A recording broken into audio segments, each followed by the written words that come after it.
Okay, so this is episode 9. I have the wonderful Clara Apollo on here. Clara is a Chi mistress. She's also a presenter, and she's really a master at her own personal energy. She's also an energy activator and a conscious catalyst. So I've got the real pleasure of having you on, Clara. Thanks very much for being here. Oh, you're so welcome, Angus. I mean, we've been chatting about stuff behind the scenes, and it was just like, why don't we just have a chat to screen then? Because, you know, these conversations that we have between us may be relevant for people that are listening too. So let's do it. Yes, definitely. And you're a Chi master. Now, I've only first kind of heard of Chi, and a month ago I was like, what is Chi? But now I do kind of know what it is a wee bit. It's kind of you managing your own personal energy, and I find that very, very, very important, especially in this day and age. Where we are of the age where humanity's waking up. So I'd love for you just to explain, first of all, a bit more about Qi, kind of what it is. Okay, well, you're absolutely right. It is your personal energy. That's the best way of explaining it. In fact, when I say the word Qigong these days, I always follow it up with personal energy, because we don't have any context for Qigong in the English language. And yet we all have an understanding or an awareness of our own personal energy, in that we know when we're tired, and we know when we've got a lot of energy. So, but having respect for your energy, actually working with it, is really key. And you said that I'm a master. I'm a master in practice. You know, every moment is a call to mastery. Am I going to get it this? Am I going to find the balance here, or am I going to go off the cliff again? You know, or whatever. I think that it's something that you don't just get a qualification in it and then you're done. It's an ongoing process, because each moment unfolds to the next, and how your energy is fluctuates from moment to moment, doesn't it? It does. So it's knowing how to, or finding tools and techniques to help you manage your energy. And, you know, I used to be a costume designer. I was in a rock and roll band, a single mother, so when I was living in London. And I was very proudly, in fact, I can even remember once getting hold of a candle and lighting it at both ends and holding it. I think a friend took a photograph of me. I thought, this was hilarious, burning the candle at both ends. Yeah, love it. I've always got enough energy to bounce back. I'm cool. I don't have to worry about my energy. You know, I'm fit, I'm healthy. I was in my 20s then. And then about the age of 32, my son was only a couple of years old, fair enough. And I'd been doing rock and roll for about 10 years, and that was enough, almost. And I was waking up in the morning and just... and not having any energy, and thinking, what's gone wrong here? The bounce back factor has disappeared. I don't know what to do. So I was mainlining coffee. I really was a bit of a coffee freak. It was good quality coffee, don't get me wrong. I was, percolating it nicely, and I was working as a costume designer. And so I'd be there for my son during the day, and then I'd work at night. And so I was then, not sleeping very much, and I was really using up my personal energy. And then I was working on a particular wedding dress. I specialized in wedding dresses towards the end of my costume design career. And it was in a particularly punishing fabric, velvet. You wouldn't think that was punishing, but believe you me, it is. And it completely knackered my arms. I got repetitive strain injury on my arms. And so I could no longer be a costume designer, and I therefore didn't have any method of earning money to take care of my boy. And it was one of those choice points in your life. Yeah, that when something happens, you just think, oh, what am I going to do now? But actually, it was my soul calling me back to myself to take care of me. And I think that I had not respected my energy at all. I just thought it was there to kind of use up, and I didn't even know. Okay, this is quite an interesting fact. If I'd known this when I was a teenager, I'd like to think it would have made a difference to how I'd run my life, but maybe not. But anyway, so when I was doing my Qigong training with the London College of Elemental Qigong, one of the things we were learning about was this Qi, this mysterious life force energy. And It's sort of steeped in the ancient art of Chinese medicine. It's got its history back with shamanic roots, with dance, and with it's part of medical qigong. It's part of the Chinese medicine culture, and so they were talking about the two sorts of qi. That you've got the qi that you're given at birth, and then you've got the qi that you make after birth. So this is called the prenatal qi, which is said to be bequeathed to you as a combination of the energy of both your parents at the time of your conception. So you're given a certain quotient of qi, which is then stored around the kidney area. And is then there for you to use up as your life continues. So of course, as a youngster, we're off. Especially, when you're a teenager in your early 20s, you just crack on and you get on with stuff and you do late night partying, all sorts, and you bounce back. And that was what I'd got used to relying on, and that's what wore out, because it does eventually deplete. Yeah. And this is where diseases and illnesses come in, where you just haven't got your vital force. That's what it is. Your vital force energy is on low. Happily, you can boost that with energy cultivation exercises like Qigong. I was all ears. I'm like, give me some of this. This is what I've been looking for. I tell you, I won't go into the whole story about how I found Qigong, or how it found me, but it was a huge relief to know that I could do something for myself to bolster what little qi I had left with this postnatal qi, so that you build it for yourself. So there's a real integrity around how you work the Qigong energy cultivation to feel you're well, circulate that energy, get yourself into optimum health, and then you serve from that place. Love that. That's a huge topic. Yes, that's everything. And I think so many people these days, like you, before you discovered qi, they don't know what energy is. They don't know how to cultivate it. So therefore, they go to cigarettes, they go to coffee, they go to little things that will give them little bursts of energy, but it doesn't actually serve. It doesn't serve them at all. So I love your story of how you came about with this whole qi thing. What can people do then to start kind of cultivating their life force energy? They don't have a clue how to do it or where to start. What would you say to them? I think you do. I think you do know the clues and how to start. It's just how you interpret the messages coming from your system, because you're absolutely right. People reach for cups of tea, coffee. There's something I need. I need a boost. I need a chocolate bar. Woo! Or there is a message coming from your system. I'm out of kilter. I'm not balanced right now. I need some sustenance. And often we look to food. Food is often we know blood sugar levels, which is important, but we don't want huge high spikes. We want steady. And so the other thing is, like you say, cigarettes, looking for a cigarette, but isn't smoking just a part of being conscious about your breath, maybe? That actually what your system's saying is that I need to breathe more deeply. I need some fresh air. I need some of the negative ions in the air. I need that fresh oxygen. I need to go outside and breathe. And I have a friend of mine who used to work in an office, and he said he used to pretend to be a smoker just so he'd get outside for like breath breaks.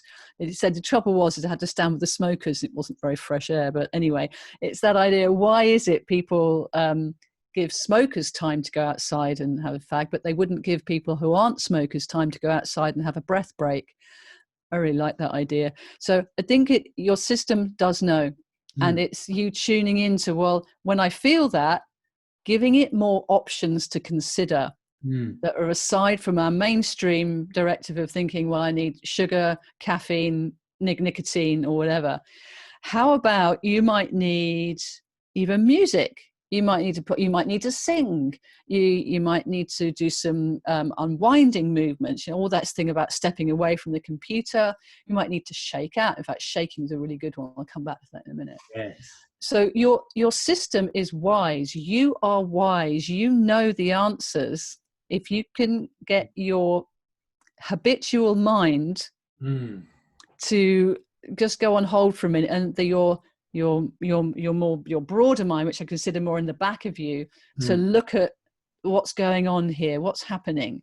And often the way you can get into that is by taking a breath and just observing, how do I feel? What are the messages I'm getting? What are my options? Yeah, making a personal choice, because Yes. it's the thing that's going to help you long term, and Exactly. you live a happier, healthier, more on purpose life. So it's a conscious choice. And I guess the only reason why you wouldn't is because, like you mentioned, it's habitual not to. It's like society conforms to just do the thing, and the thing at the moment isn't energy cultivation, but we want that to be the thing. That's part of where we're going as humanity, isn't it? We need it. We need our health and our vitality to be able to do anything. I used to have this strapline called Qigong is ancient ways for nowadays. Like, it is the old ways of working, but it's so tuned in with 21st century high stress, high anxiety, fear. I really feel it is the exercise form for now, because it's not just about your physicality, it's about your energetics, and it's about your soulful spiritual life as well. It harmonizes all aspects of your being to be fully present here now. And yoga gets close. Meditation does some of it, but actually Qigong integrates it all. Yeah. It plays with all of these disciplines. If it's energy cultivation exercise, you could say that yoga is a form of that. Tai Chi is a form of that energy, but Qigong is specifically about energy cultivation. That is its remit. That's all it's about. I love that. And energy is, I guess, kind of everything as well, isn't it? It's kind of what the world is made up of. So I can see, the deep importance of it. Yeah. That's really cool.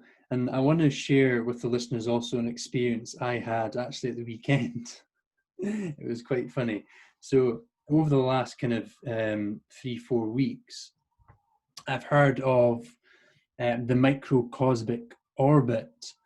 And I did a little bit of reading on it, and I watched a YouTube video, and I actually tried it for the first time. And perhaps you could talk about it more, but I just basically copied the master in the video. And what happened was I was able to build up my energy from my kind of kidney areas, circulating it, and actually move it up my back around my head. It sounds super strange. I was telling this to mum and dad and my sister, like, Angus, what the hell are you talking about? This isn't right. But anyway, it's what happened. And the energy, I could feel it moving, and it brought it over my head and down, and you kind of swirl it around to like a figure of 8. And I tell you, this was like maybe 10-11 o'clock on a Saturday night, and I couldn't sleep for like 5 hours. I was so energized, and I was so like, oh my God, I've got so much energy. And I don't know what to do with it, but it feels good. So I'd love for you just to talk into a little bit into the microcosmic orbit from your kind of perspective. Wow. Thank you, Angus. I mean, that sounds like quite an initiation you had there. And yeah, it is. It's actually the central meditation, internal alchemy to Qigong. So you have the Wei Dan, which is the external movements that free up the joints and clear tensions out the body. And then you have the internal alchemy, the meditations, of which the microcosmic orbit, or to give its correct vernacular, is the small heavenly circulation, because there is also a great heavenly circulation. And so what we're tuning in with here is a fundamental primordial energy loop that exists within each and every one of us. And it's the first loop of energy that we experience as fetuses, as embryos. That's why it's the primordial thing. And it's actually comprises of 2 channels, 2 of the 8 extraordinary meridian lines. So you've heard of meridian lines with like acupuncture and things like that, channels of qi that flow through the body and serve the organs. And there are 8 extraordinary meridian lines that are like super highways of qi that serve those organ meridian lines. And the microcosmic orbit, small heavenly circulation, is comprised of these two, as you rightly say, one coming up the back of the body and one coming down the front. And when it travels up the back, it's the governing channel, it's the yang vessel, it's the control, it's the fire channel. And I work with elemental Qigong a lot. I'm always bringing things back to the elements, make it work. So that's the rising energy, and then when what goes up must come down, and then when it travels down the front of the body, this is the yin quality. This is the sort of the functionality. This makes it brings back down to earth all the ideas, so to speak. So you have these amazing ideas, you've got this fiery and ignited imagination, you're going to do all this stuff, but then you need to bring it into action, and then you're able to rotate around. So there's so much that goes on here. In fact, when you've put out that post, I responded, and that's why I'm here now, actually, because you were like, where do we start? You might as well chat with the screen on. And what I realized is that this can be shared as a meditation outside of Qigong practice. So I run a Qigong energy cultivation school, and I have a Qi Up Your Week, free Facebook access. I have Qi Up Your Life, which is a pay-in, and got some other things bubbling as well, but let's stay with those two. So I created an event on Qi Up Your Week that you're all invited to. Just ask for access to that that group. But the event in there is called the Microcosmic Orbit, and it's inspired by Angus, because he asked me. Because really, the thing to do is to come and experience this for yourself. And I don't know who you watched on YouTube. Quite interesting, because there's a lot of people doing a lot of stuff, and it's all very. It's great that it's out there and it's being experienced. But as a teacher, I would suggest that it's good to do it in the right order. Yeah. So, so that you are okay. So we've got 3 major energy centers in the body that exist co-spatially with chakras, but they're called Dan Tien. Have you come across them? No. Okay, so there's one in the belly, around the level of the navel, one in the heart, one in the third eye. And these are elixir fields. Dan Tien means elixir field. So they're not chakras, but they exist co-spatially. One of my areas of interest. How do the chakras chat to the Dan Tiens? But let's not go into that right here. So the lower Dan Tien is the fundamental one. It's the place you go to before anything else. It's like a reservoir for your natural energy. And you can literally, just by placing your hands, crossed hands, actually, let's do this. So we have center points in the center of each of our palms. And when we cross our hands over one another, so actually, let's just do the start with the fingers are free, but the palms are crossed there. And then we put our hands over just below the navel. We're connecting in with the front door of this Dan Tien with 2 of our really powerful energy centers. So just notice how that makes you feel.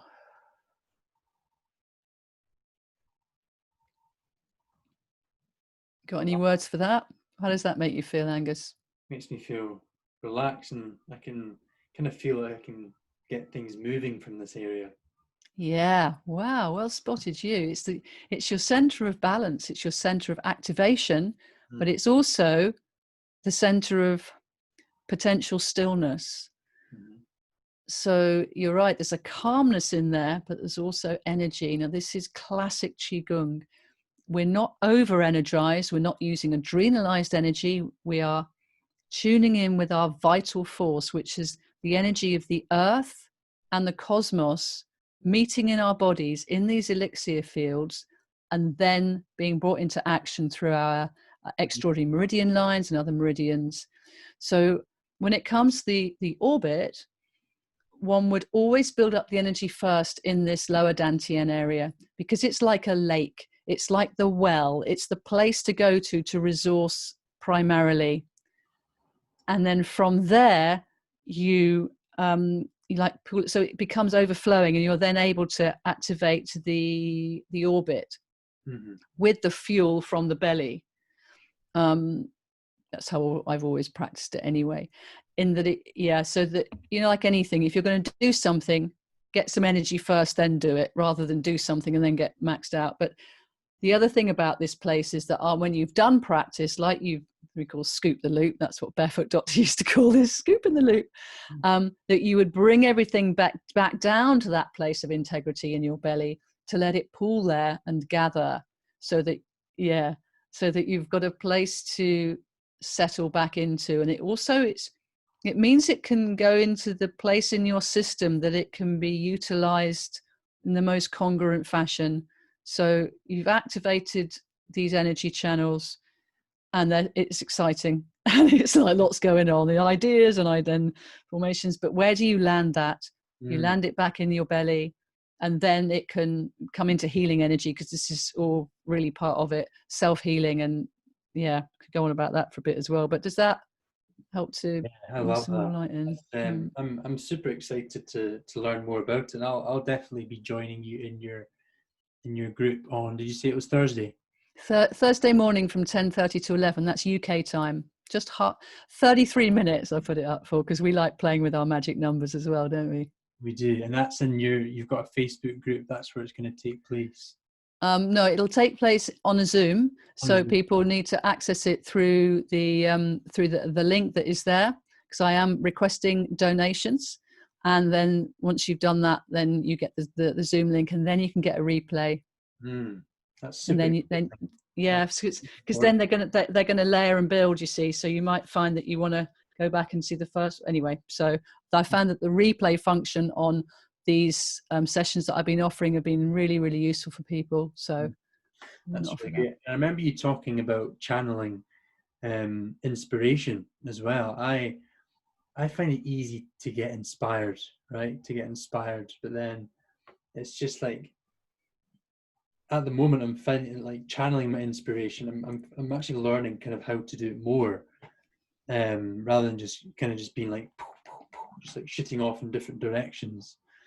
So I love how you talk about, channeling inspiration as well. Is that something you're going to go into a bit more with the thing on Thursday as well?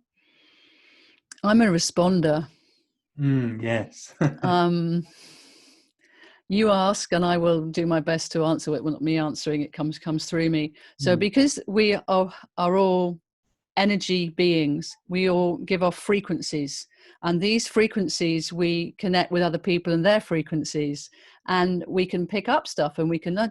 So I'm feeling that, what is it how can I help you here? What are you asking about? Oh, you want to learn about channeling? All right, okay, well, you're already doing it.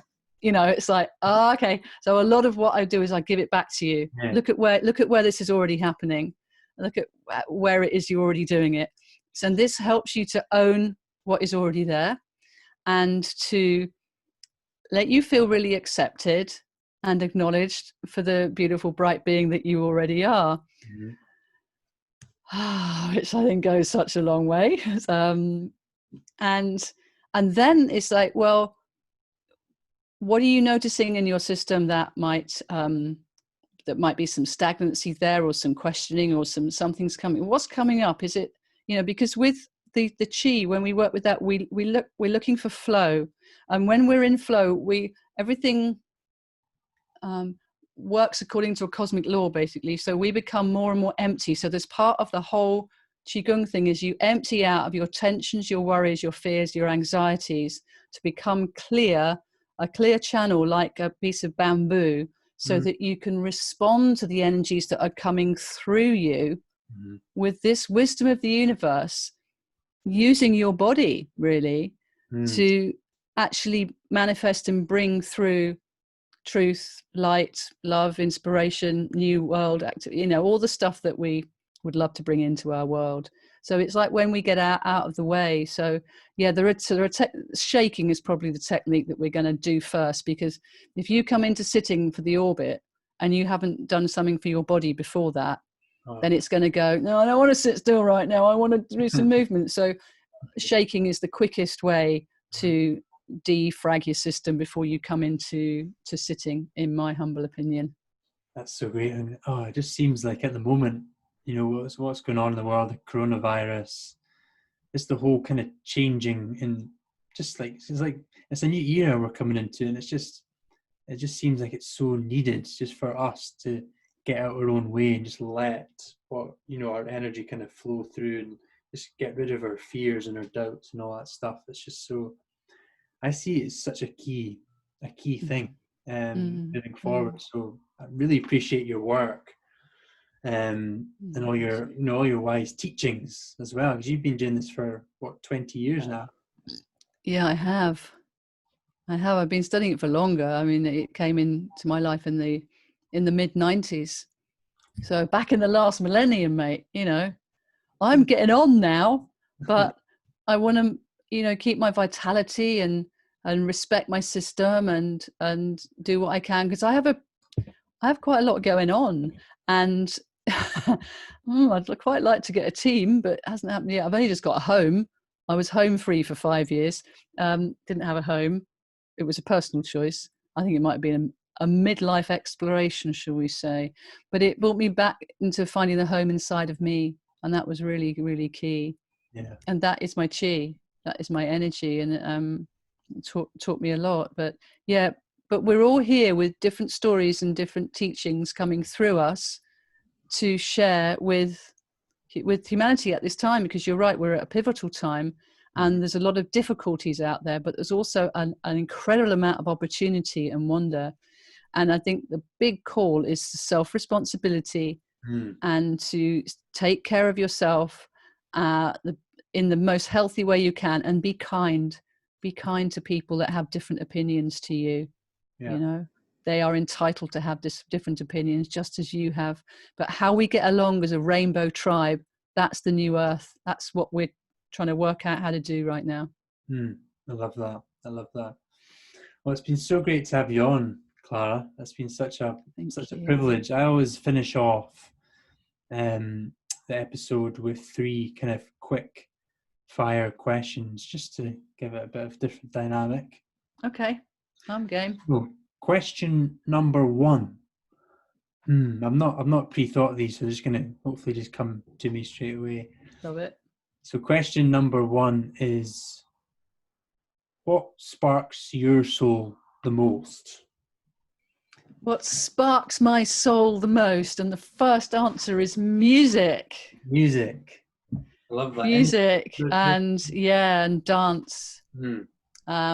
Expression and being alongside others, but also singing, you know, that natural movement and being, you know, enjoying being a physical being and an energetic being and a spiritual being. Yay! Like all of this and more. Yeah. I love that. And second question is, where do you see this planet in 20 years' time in terms of humanity? It's quite a big question, but I'm putting it out there. Well, I think it's important to vision in what it is we want right now. And we haven't spilt the beans about being part of the Quest family and bringing through the whole new earth vision, each and every one of us. But it's really important that we do keep that vision clear and vibrant and possible. And I'm really up for innovation, innovative technologies, and innovative ways of communicating, and naturally like telepathy and intuition and the psychic abilities expanding, as well as using technology, but getting technology to work for us, not us working for it. We have some huge challenges on the earth, and I see that the environmental side of things is one of the things that could actually bring us all together to work as a unified rainbow tribe. But I see that also people are being drawn to live more and more in local communities. So one of the great things about the lockdown, I think there's going to be some silver linings, and I know there's also been real difficulties, but is this call to community? This, what do we mean by community? It's also a call to the land that you're living on, understanding the indigeny of that land, the history of that land, who you are in relationship to that land, the honoring of that land, the growing, the foods on that land, the dancing on that land, that's celebrating, the being there for one another in all aspects of life, so that the support is there. So I'm feeling that. I'm feeling that sort of coming sooner than 20 years, actually. I think this is going to be the way that we get through. But I see light, I feel light, and I'm very hopeful, but I'm not like Pollyanna. I do kind of know that there are some tricky things that we're going through a birthing process right now, and we're just at the beginning. So health, vitality, and kindness, and being there for one another is really key. Yeah, I love that. Just really going back to our ancestral roots. Okay, that's awesome. Third and final question I have for you is, what is your totem animal that you kind of resonate with and kind of guides you a bit? This is my cat, Miss Groover. She's her. It's always been her. Other ones, I mean, I love the deer. The deer is one of my more sensible totem animals. But Miss Groover was my tortoiseshell cat through 19 years of my life, being an art student and being in the band, and even the birth of my son. She came down and lived in the forest with us. And I knew that when she went, I had a day with her. She had a stroke, and then we walked around the garden, and it was like, it's okay, I'm transitioning. I'm going to be your assistant on the other side. And she is. She just is. I mean, I would love to get another cat, but I'm not sure whether to get one like her or not, really. There will never be another one like her. She was a bit mad, but she was also very feisty, but she went so quiet when I was doing Reiki treatments. She'd be part of that earthing quality. She'd be part of, sometimes she'd even sit on the clients. I'm like, you all right with this? You know? And I really love being around animals, and having come from the New Forest, I have a special resonance with the deer. So I have had some really exceptional experiences with deer, actually, that are very, very dear to me. So I just picked two.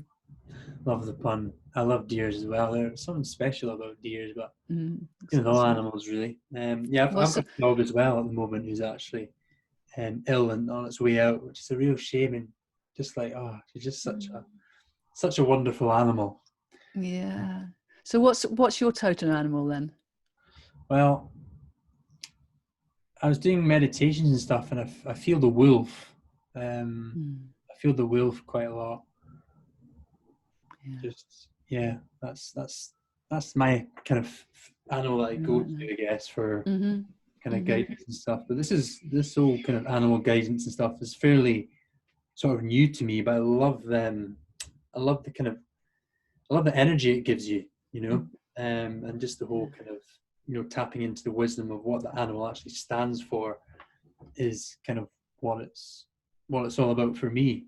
Yes. Expressing myself in the physical world, and so that's they have such wisdom for us, our animal friends. And one of the things with elemental Qigong is that each element has an animal attributed to it, so that you can get into the spirit of the animal when you're doing the movements. And I mean, Qigong actually was said to have been initiated by watching animals in nature with their certain movements, certainly, the bird movements, and then the tiger prowling, and then the monkey. They're all slightly different because of the energy that they have, their chi, but all of them, and the deer is one of them actually.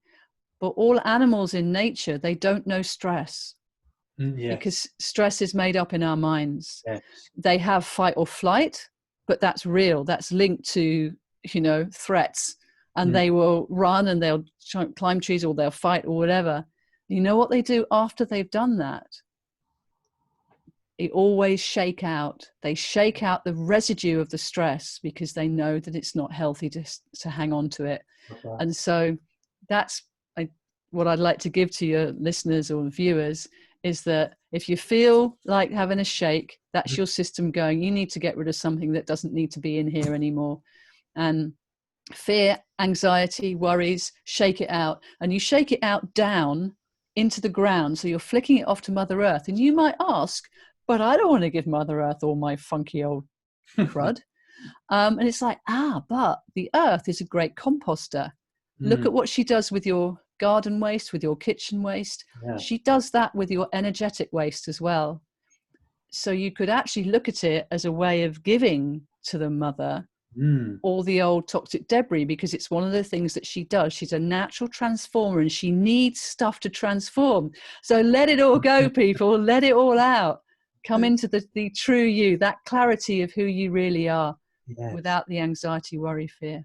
Oh, I love that. Oh, that's so good. I'm really looking forward to Thursday now. That's going to be super interesting. My own personal journey with chi and all that stuff. It's just Yeah. beginning, just beginning. And for those that are listening, I'll invite you over to the Zoom as well. It's going to be super fun. Clara's really fun and light, and she just holds space for people. I really, from the moment I met her, I really experienced that as well. So it's going to be a growth centric experience, and you're going to learn a lot. So thanks so much, Thank you. Clara. Thank you so much for Oh, being here. thank you. Thank you so much as well, Angus, and for those kind words as well.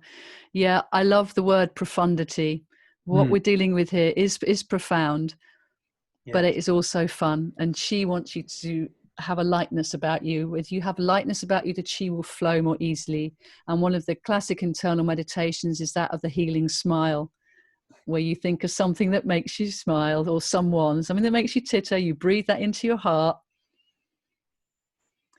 And you then know that that smiling energy is going to be transported around your blood into each and every cell, Mm. bringing a little smile to its face. So deep fun will be had for sure, and you're all welcome. Thank you so much.